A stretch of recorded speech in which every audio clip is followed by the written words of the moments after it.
ప్రాచీన సుమేరియన్ సంస్కృతి అలాగే రోమన్ సంస్కృతి ఇవన్నీ కాలగర్భంలో కలిసిపోయాయి. మరి ఇస్లాం సంస్కృతి కూడా ఏదో రోజు కాలగర్భంలో కలిసిపోతుందని మీరు అనుకుంటున్నారా? అసలు చూడండి, ఇక్కడ ఇస్లాం ధర్మం అంటున్నా చూడండి, ధర్మం సంస్కృతి ఈ రెండు భిన్నమైన అంశాలు. ఈరోజు సొసైటీలో చాలామందికి కన్ఫ్యూజన్గా ఉన్నటువంటి అంశం కూడా అదే.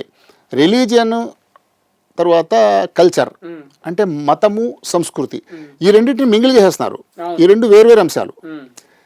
రిలీజియన్ అనేది ఏదైతే ఉందో ఇది మన సంస్కృతి అంటున్నారు కదా, సంస్కృతి అనేది it is not belongs to religion.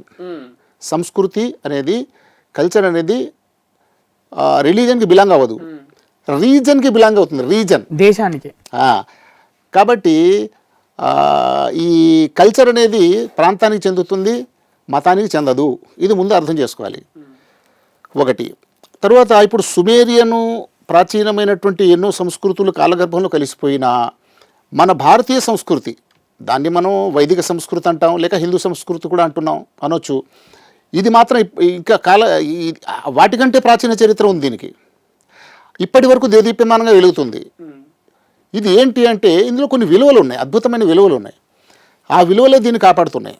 అందులో ఏంటంటే ప్రేమ, త్యాగం, కలుపుగోరుతనం, విశాలత్వం, ఒక అద్భుతమైనటువంటి ఈ విలువలు ఏవైతే ఉన్నాయో ఇవి దీన్ని నిత్యనూతనంగా ఉంచుతున్నాయి. ఒకవేళ హిందువులు వేదాలు చదవకపోయినా ఆ వైదిక సారము ఆ పరంపరాగతంగా వాళ్ళ రక్తంలోనే అది సీడై ఉంది. ఈరోజు హిందూ సమాజానికి చెందినటువంటి మెజారిటీ ప్రజలు హిందూ గ్రంథాలకు దూరంగా ఉన్నప్పటికీ ఆ ఫ్లేవర్ మాత్రం వాళ్ళలో ఇంకా మిగిలింది. ఎందుకంటే పూర్వం గురుకులాల ద్వారాగా వేద పఠనం కామన్గా ఉండేది. గత 200-300 సంవత్సరాల నుండి వేద పఠనానికి దూరం అయిపోయారు. కాబట్టి ఆ విలువలే మన సంస్కృతిని కాపాడుతున్నాయి. కాబట్టి ఇది ఎప్పటికీ డిస్ట్రాయ్ అవ్వదు అనేది ఒకటి. మీ క్వశ్చన్లో అంటే ఎలాగైతే ఈ వైదిక సంస్కృతి నిలబడుతుంది, ఇతర సంస్కృతులు పోయినాయి, అలాగే ఇస్లాం సంస్కృతి కూడా ఒకానొక రోజు కాలగర్భంలో కలిసిపోతుందా అనేది మీ క్వశ్చన్. అవునండి. ఇస్లాం అనేది సంస్కృతి కాదు అసలు. ఏంటది మరి? అది ధర్మం. కానీ దాన్ని సంస్కృతిగా కూడా మొత్తం తీసుకొస్తున్నారు కదా అంటున్నారు. అదే తప్పండి. దాని మీద చాలా ఫైట్ జరుగుతుంది. అది చాలా వ్యాసాలు ఉన్నాయి. ఈ ముస్లింలు కూడా ఏం చేశారు, ఇస్లాంని ఒక ఏమంటారు దాన్ని, ఒక మిక్స్డ్ కల్చర్ డిజైన్ చేశారు. For example prophet Muhammad 1400 years back ఎక్కడొచ్చారు, అరబులో వచ్చారు. ఆ తర్వాత అది జరుగుతుంది. ఇక్కడ భారతీయ సంస్కృతి, ఇతర సంస్కృతులు, అరబు సంస్కృతి అక్కడ అలా ఉంది. ఇప్పుడు ఆయన వేషభాషలు, మాట తీరు, తర్వాత ఉపమానాలు, దృష్టాంతాలు, చరిత్ర విషయం చెప్పినప్పుడు చెప్తారు కదా కొన్ని, ఇవన్నీ కూడా అరేబియన్ కల్చర్లో ఉంటున్నాయి. అరేబియన్ కల్చర్లో ఇస్లాంని ప్రబోధించారు. ఓకే. కాబట్టి అక్కడ ఉన్న వాళ్ళు కల్చరల్లీ అరబులు, ఇస్లాం వాళ్ళు అవగాహన చేసుకొని నడుస్తున్నారు. ప్రవక్త మొహమ్మద్ ఇస్లాంకి బిఫోరు అరబ్బే, ఆఫ్టర్ కూడా అరబ్బే. ఆయన కల్చర్ మార్చుకోలేదు. Okay, Arabian culture. ఓకే, ఆ తర్వాత ఇస్లాం అనేది నచ్చింది, ప్రజలకి అక్కడి నుంచి ప్రచారం చేయడం మొదలెట్టారు. అలాగే వాళ్ళు వేరే ప్రాంతానికి వచ్చి అసలు నిజానికి ఏం చెప్పాలి, వాళ్ళు అక్కడి నుంచి ఇక్కడ ఏం ట్రాన్స్ఫర్ చేయాలి, రిలీజియన్ గురించే చెప్పాలి. రిలీజియన్లో ఏముంటుంది, ఫెయిత్ ఉంటుంది. దేవుడిని ఎలా ప్రార్థించాలి, దేవుడు ఎవరు, ఆరాధన ఎలా చేయాలి, చేయవలసిన మంచి పనులు, చేయకూడని చెడ్డ పనులు, దట్స్ ఇట్. రిలీజియన్ అంటే 4-5 విషయాలు ఒక సెట్. అది దాంతో రిలీజియన్స్ ఇది సంస్కృతి సంబంధం లేదు.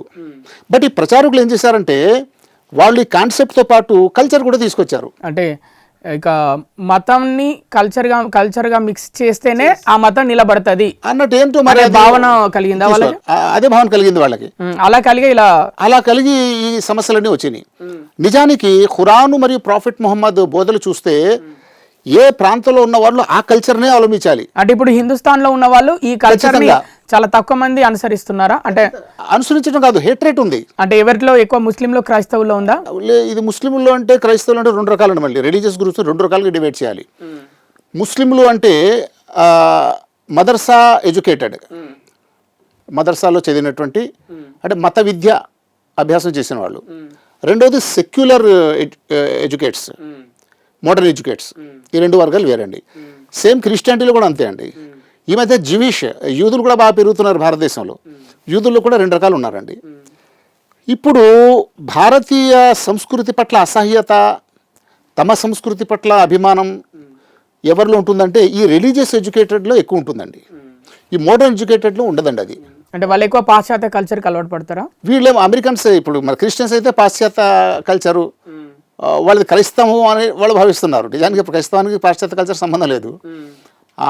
ఆ రకంగా వాళ్ళు ఫీల్ అవుతారు. అవును, అలా ఎందుకు ఫీల్ అవుతారు సార్? అంటే క్రైస్తవులు అంటే ఖచ్చితంగా ఒక పాశ్చాత్య కల్చర్ లాగానే బిహేవ్ చేయాలి, అలానే వేషాధారణ ఉండాలి, అలానే మాట్లాడాలి అన్నట్టు. నేను చాలా పెద్ద మాట ఒకటి చెప్తాను, మీరు అర్థం చేసుకునే ప్రయత్నం చేయాలి, ప్రేక్షకులు కూడా ఈ విషయాన్ని గమనించాలి. చాలా పెద్ద మాట ఇది. అదేంటంటే ఈరోజు క్రిస్టియానిటీ అనే ప్రొపగేషన్ జరుగుతుందా లేదా భారతదేశంలో? క్రిస్టియానిటీ అన్నారు కదా, దట్ ఈస్ నాట్ క్రిస్టియానిటీ. మరి ఏంటి క్రిస్టియానిటీ? అదేంటంటే పాశ్చాత్య సామ్రాజ్య విస్తరణ in the cover of Christianity జరుగుతుంది. అంతే అంతే. జీసస్ బోధించిన మతం కాదది. జీసస్ ఏం బోధించారు? జీసస్ బోధించింది అది చాలా సింపుల్. అది నీ వ్యక్తిగతంగా నువ్వు నీ పరివర్తన మారవాలరా బాబు అని చెప్పారు ఆయన.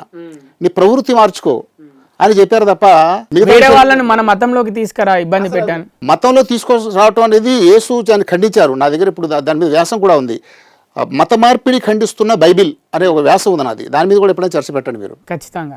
మత మార్పిడి ఖండిస్తున్న బైబిల్ ఏసేమంటున్నారు, మీరు ఎంత దుర్మార్గులు అంటే, అక్కడ ఉన్నట్టు పండితుల్ని, మీరు ఎంత దుర్మార్గులు అంటే ఒక వ్యక్తిని మీ మతంలో మార్చుకోవడానికి లోకమంతా తిరిగి వస్తారు. మీరు తిరిగి వచ్చి తీరావాడు మీ మతంలోకి వస్తే మీకంటే రెండింతలు నరకవాసిగా మారుస్తున్నారు అని అంటున్నారు. అంటే వీళ్ళకంటే ఎక్కువ ఎదగొద్దు అన్నమాట, అంతేనా? అంటే ఇప్పుడు క్రిస్టియానిటీ ప్రచారం జరుగుతుందా, బ్రిటిష్ సామ్రాజ్యవాదం జరుగుతుందా?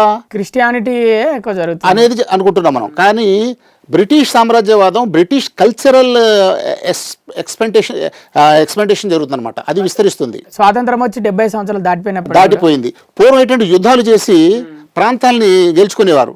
ఇప్పుడు ఒక్కొక్క వ్యక్తిని పెట్టి మైండ్ వాష్ చేసి యూరోపియన్ మైండెడ్ చేయటం అనమాట. అర్థమైందా మీకు? క్రిస్టియన్ మైండెడ్ చేయటం వేరు, యూరోపియన్ మైండెడ్ చేయటం వేరు కదా. పంట అర్థమవుతుంది. ఇది క్రైస్తవులతో జరుగుతున్నటువంటి పని. రెండవది, ఇప్పుడు యూదులు ఉన్నారు, యూదులు కూడా ఇదే పని చేస్తున్నారు. తర్వాత ముస్లింలు ఇస్లాం ప్రచారం ఏదైతే చేస్తున్నారో అది ఇస్లాం ప్రచారం కాదు. మరి ఏ ప్రచారం? అరబ్బుల ప్రచారం. చెప్తానండి. మొఘల్ సామ్రాజ్యాన్ని మళ్ళీ తిరిగి లేపి దాన్ని నిలబెట్టే ప్రయత్నం జరుగుతుంది. మా మొఘల్ సామ్రాజ్యం నడిచింది కదా గతంలో, దాన్ని పునఃస్థాపన, అంతే. చనిపోయినటువంటి మొఘల్ సామ్రాజ్యాన్ని తిరిగి బతికించుకోవటం. పోనీ అప్పట్లో యుద్ధాలు చేసి ప్రాంతాలు ఆక్రమించి మా సామ్రాజ్యాన్ని విస్తరింపజేసుకునే అవకాశం ఉందా? లేదు. కాబట్టి ఒక్కొక్క మైండ్ ఏం చేయాలి? అక్కడ చేంజ్ చేయాలి. మొఘల్ సామ్రాజ్యాన్ని విస్తరింపజేసుకునేటువంటి ప్రయత్నం అనమాట ఇది. ఇక్కడ ఒక పాయింట్ అర్థమవుతుంది, యుద్ధం చేయకుండానే వీళ్ళు వాళ్ళ సామ్రాజ్యాన్ని విస్తరించడం అంతే కదా. ఎగ్జాక్ట్.